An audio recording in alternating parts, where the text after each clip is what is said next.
이게 배터리가 부족한지 꼭 이렇게 돼. 창세기 3장 15절을 늘 생각하시면서 창세기를 공부하시기 바랍니다. 이 창세기 3장 15절은 성경을 관통하는 성경절이에요.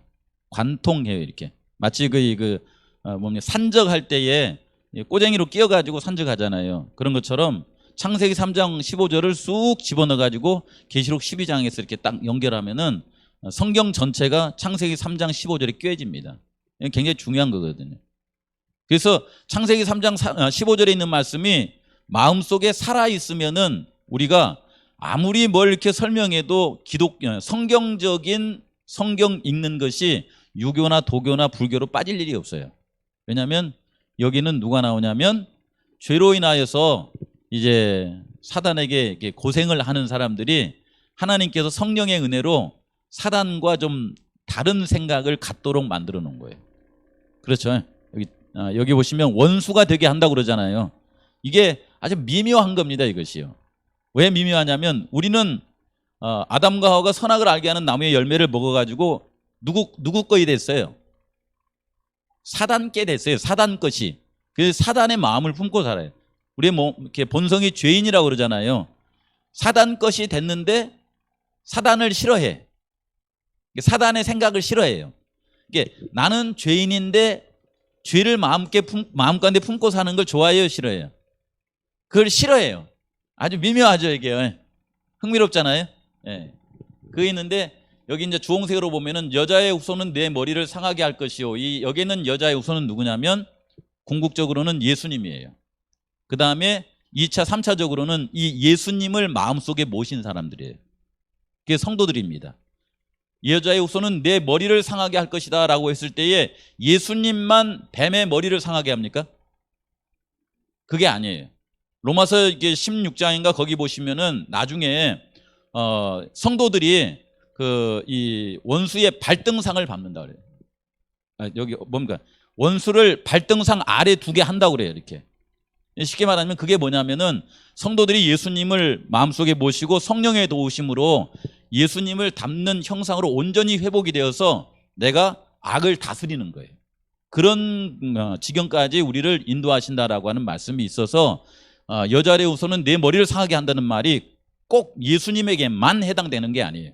근데 예수님을 떠나서는 이걸 할 수가 있어요, 없어요? 예수님을 떠나서는 이걸 할 수가 없어요. 예수님을 꼭 모셔야 됩니다. 그 예수님을 마음속에 받아들이되 성령의 도우심으로 받아들이면은 예수님이 우리 마음속에 풍성하게 이렇게 임하시게 되어 있는 것이 구속의 얘기예요. 그렇죠? 너는 그의 발꿈치를 상하게 하리라 했는데 여기에 너는 누구예요? 이 너는 사단이에요, 사단. 그러니까 이 땅에 살아가시면서 그리스도인으로 살아가면서 아픔이 없을 수 있어요, 없어요? 없어요. 아픔이 없다는 말은 거짓말입니다, 그것은요. 예수님도 십자가에 이렇게 못 박힌 것처럼 성도들도 살아가면서 아픔이 있어요. 이 얘기를 꼭 하면서 여기 화살표 안에 있는 이 글을 한번 읽어봐요. 시작. 예수님을 믿고 살아가는 아브라함은 정말 말하세요? 이거 제주도 말 맞아요? 다 틀릴 수도 있다고 그랬어요. 정말 멋전. 요즘 우리들의 브루스라고 하는 거기에 보면 제주도 말을 하는데 그 작가도 사실은 제주도 말을 10%밖에 몰랐대요. 그 외에는 배우들한테 제주도 사람들한테 물어봐서 하라고 그랬대요. 대사는 주고 알아서 물어서 해라 이렇게 해가지고 했는데 제가 이제 물어보지도 않고 그냥 그 방송을 자꾸 들으면서 예수님 믿고 살아가는 아브라함은 정말 멋전 이렇게 했는데 멋짐해. 내가 틀릴 수 있다 그랬잖아요. 자꾸 바뀌어. 멋짐해. 예수님 믿고 살아가는 아브라함은 정말도 제주말은 뭐예요? 정말 멋짐해 이렇게. 멋짐해 이렇게. 그러니까 제주도는 이제 옛날처럼 이렇게 말하자면 제가 죄송합니다. 이게 외지에 살아가는 섬껏 그런 개념이 이제 아니에요. 왜냐하면 이게 코로나로 인해 가지고 제주도가 너무 사람들이 많이 찾아와 버렸어요. 그래서 이제 제주도가 이제 말하자면 한국화 될 뿐만 아니라 국제화 되는 거예요. 국제화. 이제 제주도가 국제화되면은 제주 말도 국제화됩니다. 이게. 그러겠죠. 근데 여기다가 살짝 성경과 재림교회를 이게 얹어가지고 제주도를 통하여서 성경을 국제화, 재림교회를 국제화. 이렇게 한번 생각을 해보는 거예요. 다 억지에 이게. 그러니까 다 아멘을 안 해요. 어제 이강욱 강사님 아멘을 안 하냐고 박수도 안 치자 그러잖아요. 그렇죠? 네. 요걸 가지고 이제 여기 교권 공부를 이렇게 보시면 이게 참 요게 단점이야. 이게 다 좋은데 이게 셋째 날 아브라함과 롯이 이제 그 애굽에서 돌아왔잖아요. 돌아와 가지고 이제 뭐 헤브론쯤에 이렇게 이르렀을 때에 이제 그들이 너무 풍부해져 가지고 식솔들이 많아진 거죠. 이 식솔들이 이렇게 많아졌을 때에 롯이 이제 아브라함이 우리가 이게 같이 있어 가지고 이제 뭐 이렇게 더 이상 이렇게 다툼이 일어나고 하니까 힘들겠다라고 했을 때에 네가 이쪽으로 가면 나는 이쪽으로 가고 네가 이쪽으로 가면 나는 이쪽으로 갈란다라고 했을 때에 해결 방안 있을 수 있을까요, 없을까요? 어떻게 하면 좋겠어요? 부집사님하고는 어떻게 하고 부집사님이라면 어떻게 하게 됐어요? 예? 아니 그러니까 그 헤브론에서 식구들이 많아 가지고서는 뭐 이렇게 서로 이렇게 목자들끼리 네 거 내 거 하면서 싸웠잖아요. 이렇게 교회도 마찬가지잖아요. 뭐 안쓰럽게 선물 놓고도 싸우고 소풍 가서도 싸우고 그러잖아요. 그럴 때 어떻게 하면 좋겠어요?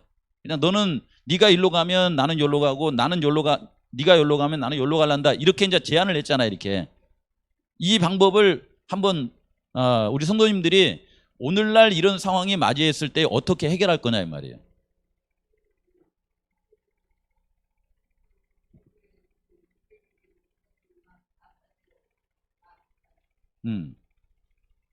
한장로님 어떻게 해결할 거예요?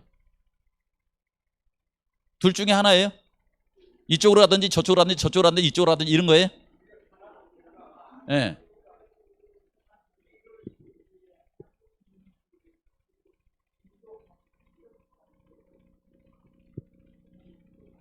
예.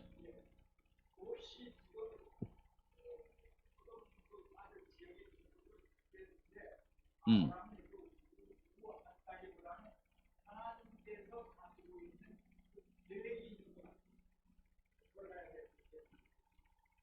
종복씨 하나 눌러줘 봐요.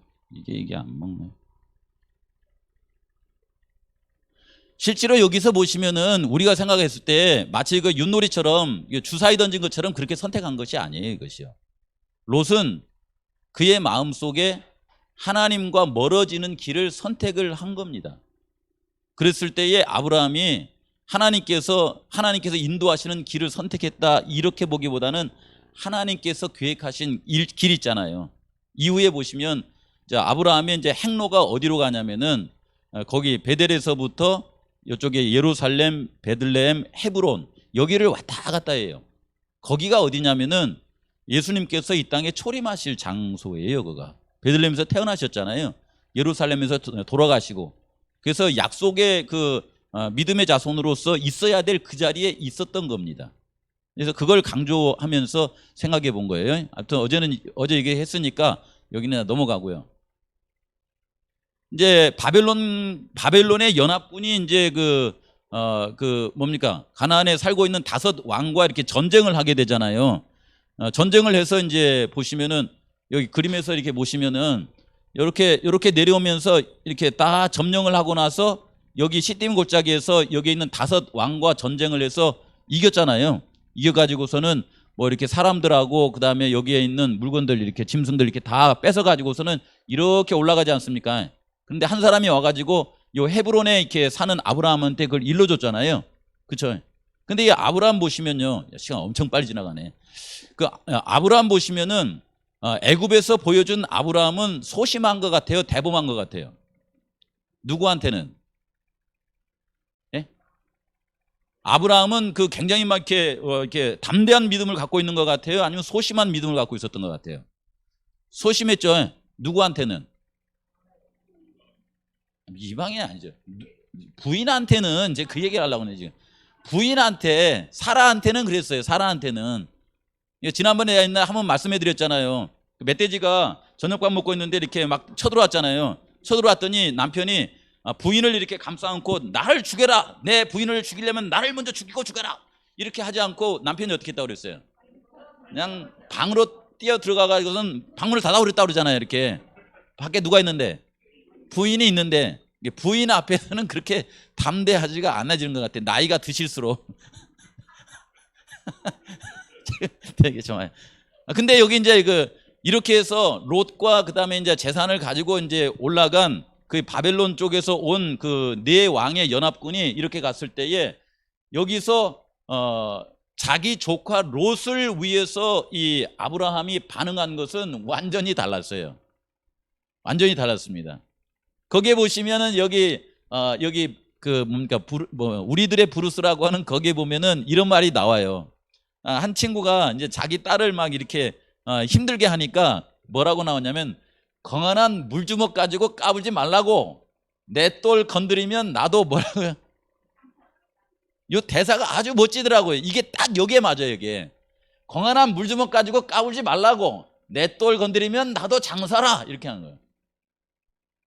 그러니까 롯을 이제 이 바벨론에서 데리고 온 네 왕이 데리고 갔을 때에 내 조카 건들면 사라는 뭐라고 하냐면 넌 나를 오빠라고 그래라. 나는 너를 누이라고 하겠다. 이렇게 해놓고서는 롯에게만큼은 이 아브라함이 그렇게 반응을 안 해요.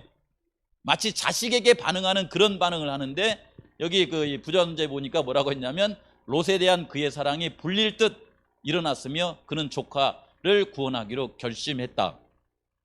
내 딸 건드난 나도 장사라 이렇게 하잖아요. 이게 성경에서 가르쳐주는 얘기입니다.